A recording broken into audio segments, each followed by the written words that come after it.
어떤 분야나 어떤 일에 있어서 성공한 사람들의 이야기를 보면 좀 공통점들이 있습니다. 열심히 수고하고 노력했다는 공통점입니다. 우리는 이제 흔히 뭐 잘하는 사람 보면 이런 착각을 좀 하기가 쉽죠. 저 사람은 본래부터 저렇게 잘하나 봐. 왜냐하면 잘하는 사람, 성공한 사람들은 그 분야에 있어서 좀 쉽게 하는 것처럼 보이거든요. 그래서 우리는 그냥 본래부터 잘하나 보다, 쉽게 하나 보다 이렇게 생각하기가 쉽지만 사실은 많이 수고하고 애를 써서 그런 일까지 이루게 된 겁니다. 뭐 간혹 타고난 재능으로 인해서 쉽게 하는 부분이 있을지 모르지만 대부분은 노력을 많이 하거나 남들이 알지 못하는 그 어려운 과정들을 다 지나왔다는 이야기입니다. 우리가 성경을 읽을 때에 성경의 역사 가운데 아주 위대한 인물들, 믿음의 인물들을 만나곤 합니다. 우리가 그런 믿음의 인물들을 만날 때도 비슷한 생각을 갖기가 쉽습니다. 이 사람은 원래부터가 이렇게 믿음이 좋은 사람이었나 봐. 원래 하나님 믿음을 주셨으니까 이렇게 대단한 위대한 업적을 이루었나 봐. 그런 생각들을 하기가 쉽습니다. 그러나 믿음의 위인들 역시 그냥 쉽게 된 것이 아니라 고난의 훈련을 받거나 기나긴 인내의 시간을 거쳐온 경우들이 대부분입니다. 오늘 우리가 함께 말씀 나누게 될 아브라함의 이야기도 바로 그 대표적인 이야기입니다. 여러분 아브라함 잘 아시죠? 아브라함 그러면 어떤 사람? 믿음의 조상. 그리고 아브라함은 복의 근원인 사람. 그래서 너무 잘 알려진 사람입니다.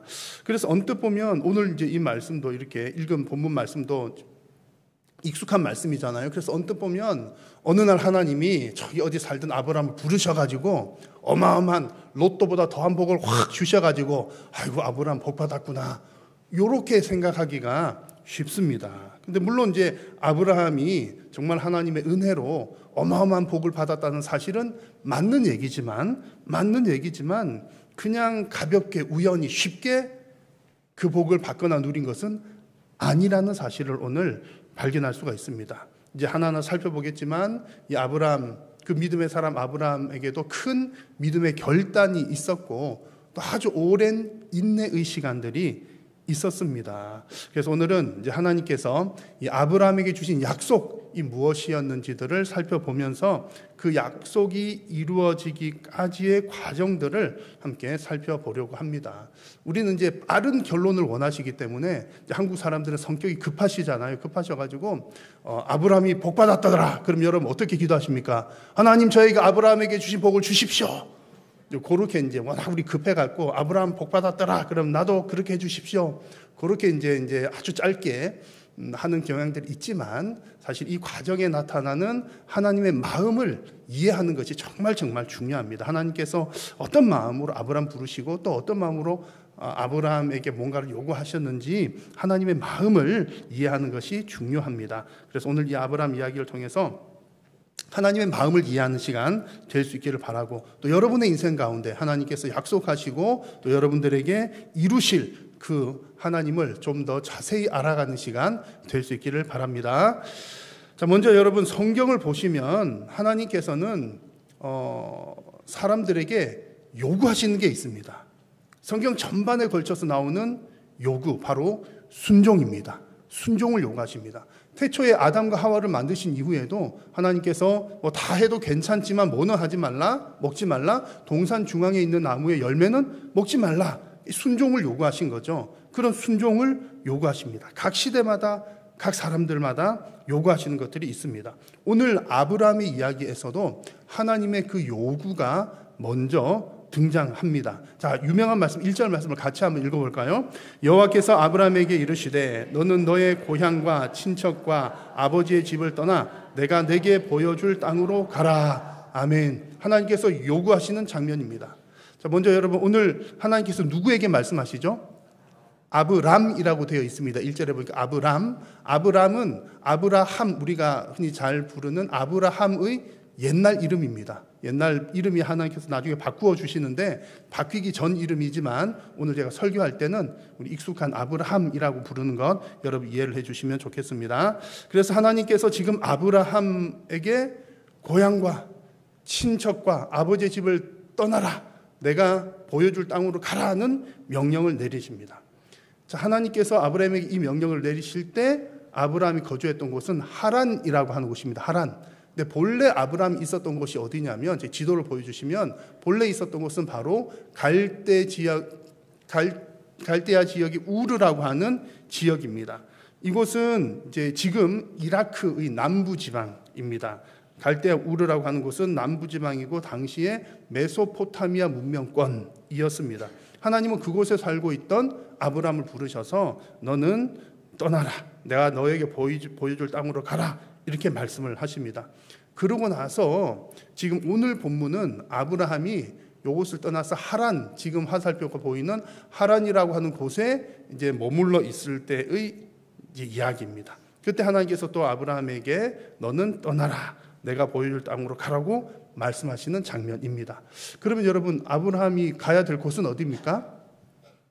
가나안 땅, 지금의 이스라엘 땅, 이 가나안 땅으로 가라고 말씀을 하시는 거죠. 여러분, 지도 보시면 저쪽 끝에서 이렇게 이제 목초지를 따라서 저쪽 끝까지 긴 거리를 이동을 하도록 하시는 겁니다. 하나님은 왜 아브라함을 이렇게 부르셔가지고 이 동네에서 잘 살고 있었을 텐데 저쪽 동네로 옮기셨을까요? 가나안 땅이 우르 땅보다 더 먹고 살기 좋은 땅이어서 그랬을까요? 그런 것 같지는 않습니다. 근데 현실적으로 볼 때는 오히려 기존에 살던 우르 땅이 더 좋은 땅인 것 같아요. 왜냐하면 요즘으로 말하자면 우르 땅이 역세권에 또 모든 인프라가 잘 갖추어진 곳에 잘 들어서 있는 사람들도 많이 모인 곳에 그런 지역입니다. 우리 역사에서 자주 보는 것처럼 티그리스 강, 유프라테스 강이 있는 곳에 문명이 발달한 메소포타미아 문명 지역이었기 때문입니다. 더 이제 여기가 살기 괜찮아 보이는데 하나님께서는 가나안 땅으로 옮기신다는 말이죠. 왜 옮기셨을까? 이유가 여러 가지가 있겠습니다만 물론 그 이유들 가운데 우상 문제도 있었을 거예요. 왜냐하면 이제 우르 지방에는 우상이 많았기 때문이죠. 그래서 여호수아 말씀을 보면 아브라함의 아버지 데라를 비롯한 그 식구들이 다 우상들을 많이 섬겼더라, 그런 내용들이 나오기도 합니다. 근데 이게 이유가 다는 아닌 것 같아요. 왜냐하면 우상은 우르 지역에만 있는 게 아니라 가나안 땅에도 있었고 사실은 고대 사회에서는 가는 곳곳마다 우상 천지였거든요.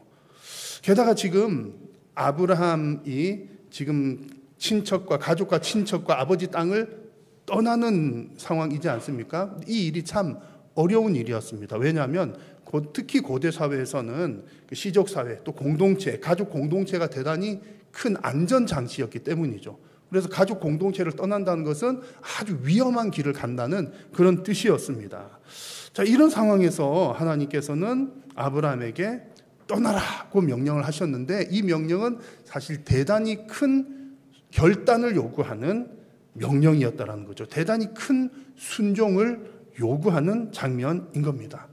하나님은 왜 이렇게 아브라함에게 어떻게 보면 좀 무리한 명령인데 무리한 명령, 무리하게 보이는 요구를 하셨을까요? 자, 여러분, 우리는 누구나가 누군가에게 어떤 요구를 할 수 있습니다. 우리들도 옆에 있는 사람에게 옆 사람에게 뭐 좀 해주시오, 이것 좀 도와주시오, 저것 좀 해주시오. 또 같이 사는 부부끼리도 여보 이것 좀 해주시오, 요구들을 합니다. 근데 이제 이런 하나님께서 지금 아브라함에게 하는 요구, 또 하나님께서 성경에서 믿음의 사람들에게 하시는 요구들은 사람들 사이에 혹은 사람들이 하나님께 하는 요구와는 좀 차원이 다른 요구입니다. 사람들이 요구하는 경우는 어떤 경우에 요구를 합니까? 나에게 뭔가 필요할 때 요구를 하잖아요. 내가 뭐 필요할 때 옆 사람에게 이거 좀 도와달라고 그러고, 하나님께도 내가 뭐 필요할 때 하나님께 뭐 도와달라고 그러고. 여러분, 하나님께 늘 도와달라고 하십니까? 아니면 뭐 특별히 필요할 땐 더 많이 도와달라고 하십니까?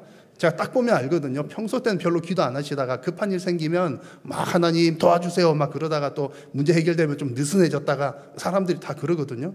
심지어는 하나님 안 믿는 사람들도 급한 일 생기면 하나님 찾아요. 아이쿠 하나님 그러면서. 뭐 그렇습니다. 사람들이 다 그렇다는 얘기죠. 사람들의 일반적인 모습입니다. 그래서 사람들은 내가 뭐 필요할 때 요청을 합니다. 뭐 해달라, 뭐 해달라, 뭐 하라 요구를 하죠. 그러나 하나님께서 사람에게 순종을 요구하거나 뭔가를 요구하시는 장면은 그런 목적이 아니라는 겁니다. 하나님은 우리의 도움이 필요하시거나 하나님께서 원하시는 것을 이루기 위해서가 아니라 하나님께서 순종을 요구하시는 이유는 그 사람과 더 친밀한 관계를 맺으시기 위함입니다. 뭐 하시기 위함이라고요? 친밀한 관계를 맺기 위함입니다. 하나님께서 아브라함을 부르신 이유도 더 안정되게 지금 잘 살고 있고 더 괜찮아 보이고 경제적으로 볼 때 그냥 볼 때는 괜찮아 보이는 우르를 떠나라고 하신 말씀은 이유는 아브라함과 그 과정에서 아브라함과 더 친밀한 관계를 맺기 위함이었던 거죠. 여러분 흔히들 그런 이야기 하지 않습니까? 어디서 사느냐보다 중요한 것은 누구와 사느냐가 더 중요하고 또 무엇을 먹느냐보다 여러분 더 맛있는 음식은 누구랑 먹느냐가 사실 더 중요하잖아요. 하나님을 믿는 사람들은 더더욱 그렇습니다. 어디에 사느냐, 내가 무엇을 하느냐, 그것보다 더 중요한 것은 하나님과 함께 하느냐 그렇지 않느냐가 더 중요합니다. 그런 관계의 첫 시작이 순종이라는 거죠. 특히 여러분 지금 아브라함은 갈 바를 알지 못하는 상황에서 순종하는 장면입니다. 하나님께서 너가 이제 동쪽으로 100km를 가거나 어디로 뭐 가거나 얼마만큼 가면 뭐가 나올 거거나 뭐 그런 얘기를 하신 것이 아니라 갈 바를 알지 못하는 상황에서 떠나라 명령하셨고 아브라함은 거기에 순종을 한 상황입니다. 그러니까 지금 하나님께서는 그런 아브라함의 믿음을 크게 보시는 거죠. 그 과정에서 아브라함과 하나님이 더 친밀한 관계가 지속이 되는 겁니다. 여러분 하나님께서는 믿음의 사람들에게 무언가를 요구하십니다. 순종을 요구하십니다. 그렇게 해서 관계를 더 지속시키기를 원하십니다.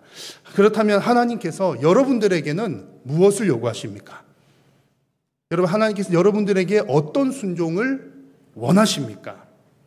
만약 여러분의 인생 가운데 하나님께서 나에게 뭔가 내가 감당하기 어려운 요구, 내가 참 지기 힘든 순종을 요구하신다면 하나님께서 나와 더 친밀해지기를 원하시는구나. 여러분 그런 사인으로 받아들이시면 됩니다.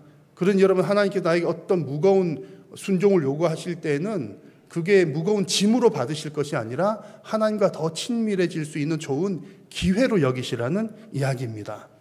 근데 만약 여러분 나는 신앙생활 한 10년, 20년 했는데 하나님이 나에게는 뭐 요구하신 적이 없는 것 같아요.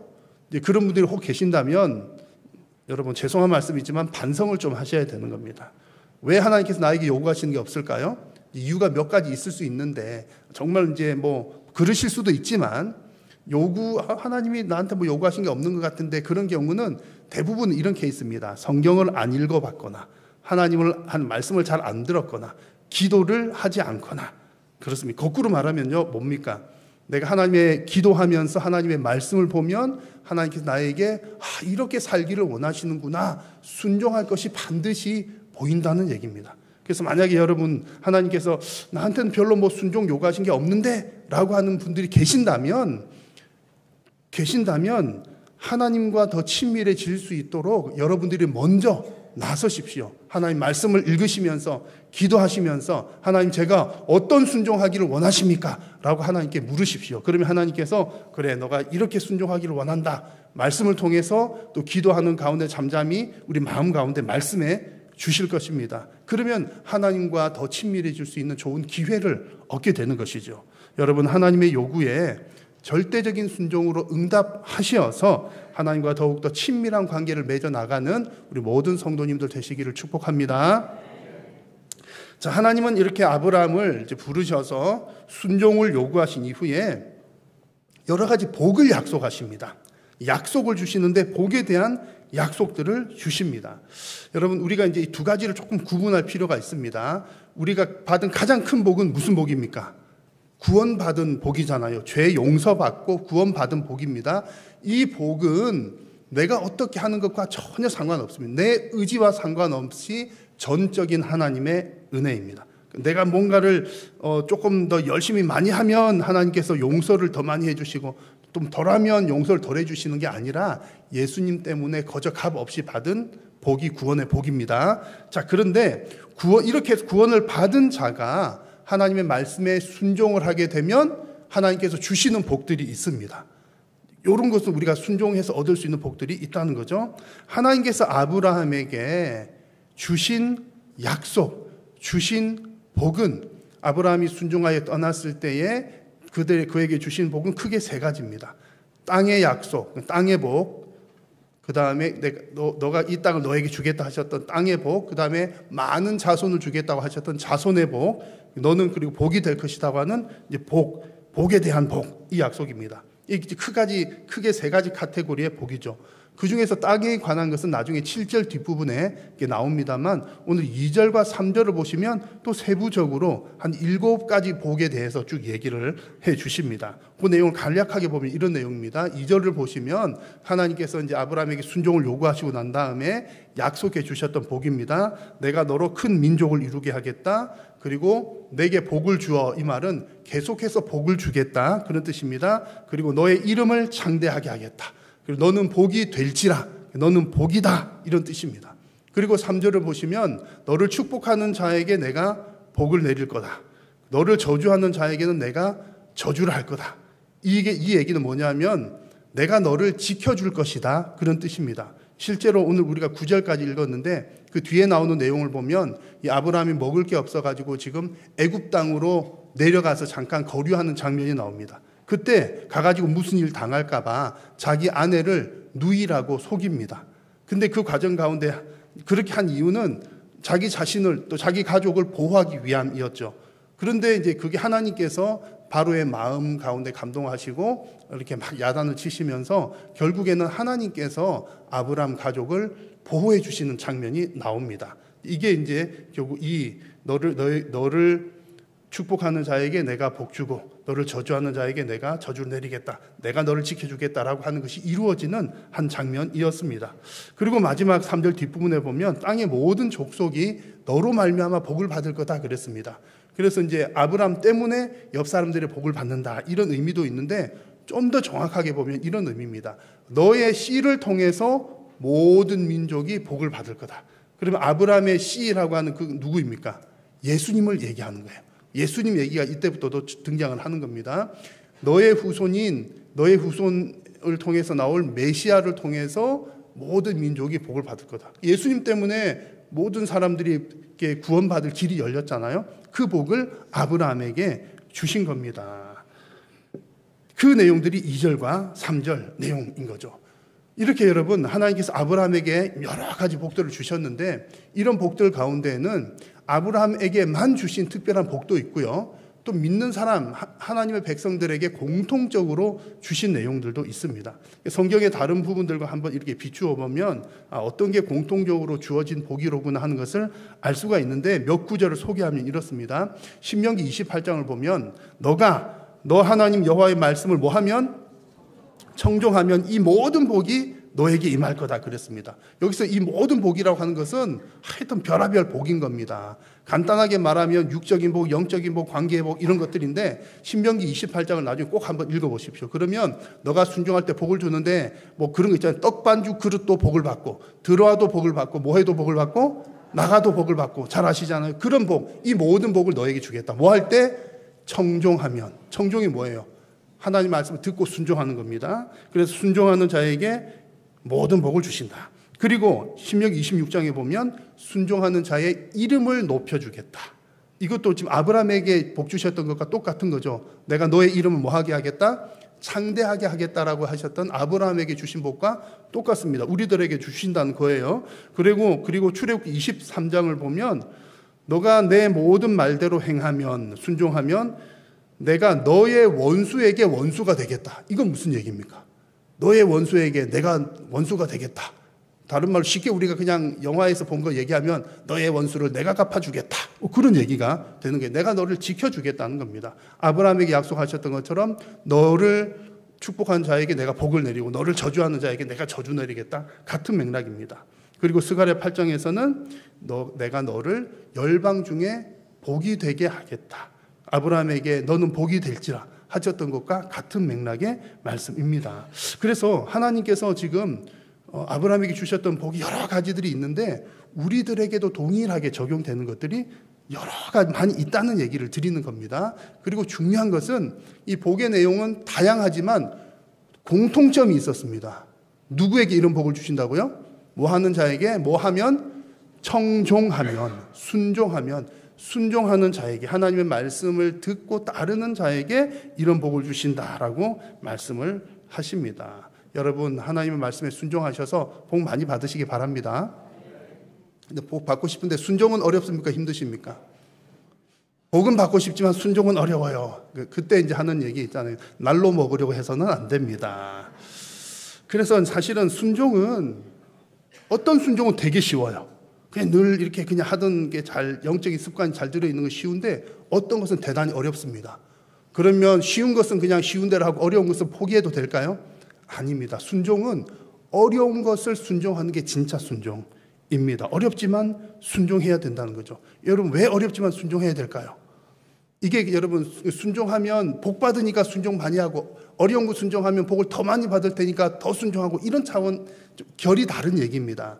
어렵지만 순종해야 되는 것은 하나님과의 관계를 더 잘 유지시켜 나가기 위해서는 어렵지만 순종을 열심히 해야 된다. 그런 얘기입니다. 순종하면 복을 준다는 얘기 맞는 얘기지만 우리의 목적은 그냥 나를 위한 복 받는 목적이 아니라 하나님께서 우리에게 원하시는 것처럼 우리에게 복을 주시는 이유도 우리와 교제하고 우리와 좋은 관계를 맺기 위함인 거거든요. 우리가 순종하는 이유는 복은 하나의 과정, 매개체일 뿐인 것이고 하나님과 더 친밀한 관계를 유지시켜 나가는 것이 주된 목적입니다. 하나님과 친밀하면 다른 복들이 다 따라오는 것은 당연한 일이기 때문이죠. 그래서 여러분 오늘 숙제가 있습니다. 오늘의 숙제, 오늘 집에 돌아가셔서 주무시기 전에 반드시 하나님께서 여러분들에게 어떤 순종을 원하시는지를 한번 생각해 보십시오. 막 생각하는데 잠도 안 오고 이렇게 생각도 안 나고 안 떠오르시면 불을 켜시고 성경을 읽으십시오. 그리고 기도를 하십시오. 그러면 하나님, 여러분 순종해야 될 것들은 그냥 하나님이 그냥 가만히 있는데 뿅 하고 계시로 주시기보다는 성경을 읽다가 또 기도를 하던 중에 감동으로 주시는 경우들이 많습니다. 그래서 이제 하나님께서 나에게 뭐 순종하시기를 원하시나 생각을 해보시고 생각만 하지 마시고 두 번째는 메모를 하십시오. 적어보시고 핸드폰에 적으시든지 종이에 적으시고 그 다음에 뭐 할까요? 기도하시는 거예요. 하나님께서 나에게 이런 순종을 요구하셨으니 순종할 수 있도록 성령 하나님 도와주십시오. 그렇게 기도하십시오. 여러분 그런 방식으로 하나님 앞에 하나님의 뜻에 순종할 때에 여러분 정말로 영적으로 육적으로 큰 복이 임하게 될 줄로 믿습니다. 여러분의 인생에서 하나님께서는 정말 믿음의 사람에게 복 주시기를 원하시는 분이십니다. 하나님께서 주시고자 하는 그 복, 그 은혜가 여러분의 인생 가운데 충만하시기를 축복합니다. 자, 이제 오늘 말씀의 결론입니다. 결론인데 조금 긴 결론이에요. 자, 하나님께서 아브라함에게 이렇게 주신 약속들, 이런 복을 주겠다라고 하는 약속들은 즉시 이루어진 것도 있지만 대체로 보면 좀 긴 시간, 기대했던 것보다 더디게 이루어졌습니다. 즉시로 이루어진 것은 아까 애굽에 내려갔을 때 하나님께서 아브라함 가족 보호해 주셨던 거, 이런 것은 즉시로 해 주신 것이지만 하나님께서 아브라함에게 주셨던 큰 복이 세 가지라고 그랬잖아요. 자손의 복, 땅의 복, 이제 복이 될지라 하는 복의 복인 건데 이게 다 더디게 이루어졌습니다.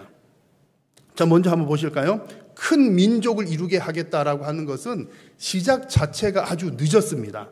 오늘 읽은 본문 가운데 4절 말씀을 보면 아브라함이 하란에 좀 머물러 있다가 하란을 떠난 때가 몇 살이요? 75세라고 나이가 기록되어 있어요. 왜 뜬금없이 나이를 기록해 놨을까요? 몇 가지 이유들이 있습니다. 이렇게 나이 숫자를 기록한 것은 이게 그냥 전설 따라 산말리 그런 얘기가 아니라 실제로 역사적인 근거가 있는 얘기다. 그런 것을 보여주기도 하고요. 또 한 가지 중요한 것은 하나님의 약속이 이루어지는데 시간이 이만큼 걸렸다는 것을 우리에게 또 보여주는 거예요. 지금 아브라함이 약속을 받고 떠날 때는 75세였는데 자기 본처에서 첩이나 다른 자식들 말고 하나님께서 주시기로 약속하셨던 본처에서 얻은 아들 이삭을 몇 세에 낳았습니까? 100세에 아들을 이제 본처의 아들을 낳는 겁니다. 약속의 아들을 받기까지 몇 년 걸렸어요?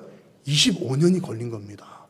25년. 이게 남 얘기라서 그렇구나 하는데 여러분 우리 얘기라고 생각을 해보십시오. 우리 이제 자식이 결혼을 했는데 아기를 낳고 싶은데 갖고 싶은데 아기가 안 생겨요. 그러면 1년만 지나도 얼마나 애탑니까? 2년만 지나도 얼마나 간절합니까? 근데 하나님께서 내가 너로 큰 민족을 이루게 하겠다 약속하셨는데 25년 동안 자식 소식이 없었던 거예요. 어마어마하게 긴 시간이 걸렸다는 얘기입니다. 한번 우리 상상을 해보면 이런 상상을 할 수가 있는 거죠. 그냥 상상입니다. 아브라함이 지금 큰 약속을 받고서 25년 동안에 자식이 없었는데 그동안에 옆집에 있는 개똥이 엄마, 뒷집에 있는 말자식 가만히 있었을까요? 와가지고 막 뭔 얘기들 많이 했을 거예요. 아니 네가 큰 민족이 된다면서 하나님 약속을 받았다며.